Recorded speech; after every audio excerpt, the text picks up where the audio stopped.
हम उसके साथ नहीं रहते, अपनी मनमानी करते, तो फिर हम क्या करते हैं, खुदा के हुक्म को रद्द करते हैं, तो वो हम सजा पाएंगे। फिर हम क्या करेंगे, हम सजा के वारिस होंगे। और आगे हम जाते हैं मत्ती की अंजील उसका 16 बाब 27 आएगा। इसमें तब यीशु मसीह कहते हैं, क्योंकि जैसे बिजली पूरब से गूंज पश्चिम तक दिखाई देती है, वैसे ही इब्ने आदम का आना होगा। क्या जानी कि जैसे जो है ना बिजली की गूंज हमें दिखाई देती है, और ये देखेंगे कहते हैं कि इब्ने आदम का आना होगा। इब्ने आदम यहाँ किसका नाम लिया गया है? वेरी गुड, यहाँ पर खुदा यीशु मसीह का नाम लिया गया है। तो खुदा यीशु मसीह का भी आना बहुत जरूरी है। जिस जैसे बिजली पूरब से गूंज कर पश्चिम तक दिखाई देती है, वैसे ही इब्ने आदम का आना जरूर है। और वह आगे लूकास वाली किताब में 6 बाब के हवाले में आपके सामने बयान करूंगी। और आसमान इस तरह सज गया जिस तरह मकतूब लपेटने से सरक जाता है, और हर एक पहाड़ और टापू अपनी जगह से टल गया, और जमीन के बादशाह और अमीर और फौजी सरदार और मालदार और जोर आवर और तमाम गुलाम और आजाद पहाड़ों के गुलाफगारों और चट्टानों में जा छुपे, और पहाड़ों और चट्टानों से कहने लगे कि हम पर गिर पड़ो, और हमें उसकी नजर जो तख्त पर बैठा हुआ है और बड़ा के गजब से छुपा लो, क्योंकि उनके जोरे अजीम आ पहुंचा है। अब कौन ठहर सकता है? ये देखें कि इन हवालों से पहली याद में क्या पता चलता है, लूकास की अंजील में कौन क्या रहा है। और आसमान इस तरह सज गया जिस तरह मकतूब लपेटने से सज जाता है, और हर एक पहाड़ और टापू अपनी जगह से टल गया, और जमीन के बादशाह और मीर और फौजी सरदार। यानी कि इसमें ये बात हमें बताई जा रही है कि जब खुदा यीशु मसीह आएगा, जब खुदा यीशु मसीह आएगा तो गुनाहगार है ना, वो खुद को छुपा लेंगे।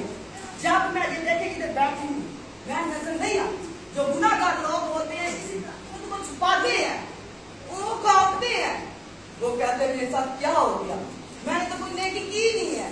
खुदा ने जो मुझे एहकाम दे रखे थे मैंने वो नहीं किया। खुदा ने मुझे कहा था जो तुम पाक कलाम जानती हो बच्चों को सिखाओ, ये मेरी बेड़े हैं, तूने इनकी निगरानी करनी है। हम जब निगरानी नहीं करते तो फिर हम कांपते हैं जब खुदा आता है।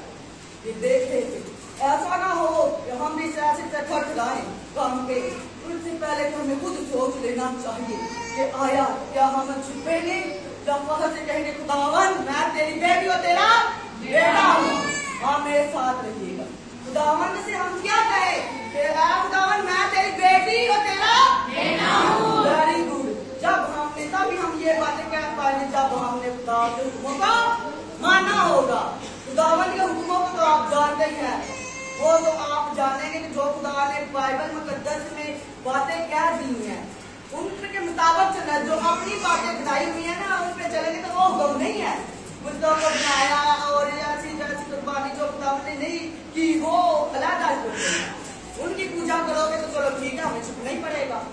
उसके आगे हम मत्ती की अंजील एक पहले बाब में इसमें एकदम यीशु मसीह बयान डाला। उसने जवाब में कहा कि अच्छे बीज का बोने वाला इब्ने आदम है और खेत दुनिया है, और अच्छा बीज बादशाही के फर्जंद और कड़वे दाने उस शरीर के फर्जंद है। जिस दुश्मन ने उनको बोया वो अबलीस है, और पिटाई दुनिया का आखिर है, और काटने वाले फरिश्ते हैं। बस जैसे कड़वे दाने जमा किए जाते और आग में जलाए जाते हैं, वैसे ही दुनिया के आखिर में होगा।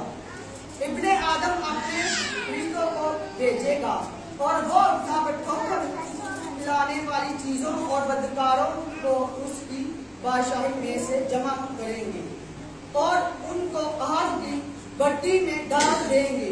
वहां रोना और दांत पीसना होगा। उस वक्त रास्त बाज अपने बाप की बादशाही में आफ्ताब की मानद चमकेंगे, आफ्ताब यानी सूरज की मानद चमकेंगे, उसके जिसके कान हो वो सुने। ये आयात मैं दोबारा से बोलना चाहूंगी, ये दोबारा से मैं क्यों बोल रही हूँ कि आप गौर से सुने कि इनमें बहुत ही खूबसूरत अल्फाज लिखे हैं। अल्फाज तो सारे ही खूबसूरत होते हैं, पर अमल हम करें तो फिर खूबसूरती आ सकती है। उसने जवाब में कहा कि अच्छे बीज का बोने वाला इब्ने आदम है, यानी कि किसने जवाब में कहा? खुदावंद यीशु मसीह ने कहा।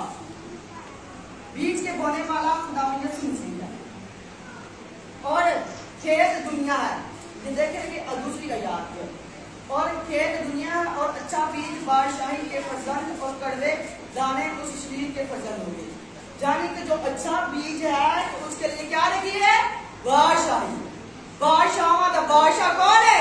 यीशु बादशाह। ये देखें कि इस याद में कहा गया है कि जो अच्छा बीज बोता है उसके लिए बादशाही रखी गई है। जब हम अच्छा बीज बोएंगे तो हमारे लिए फिर बादशाही है।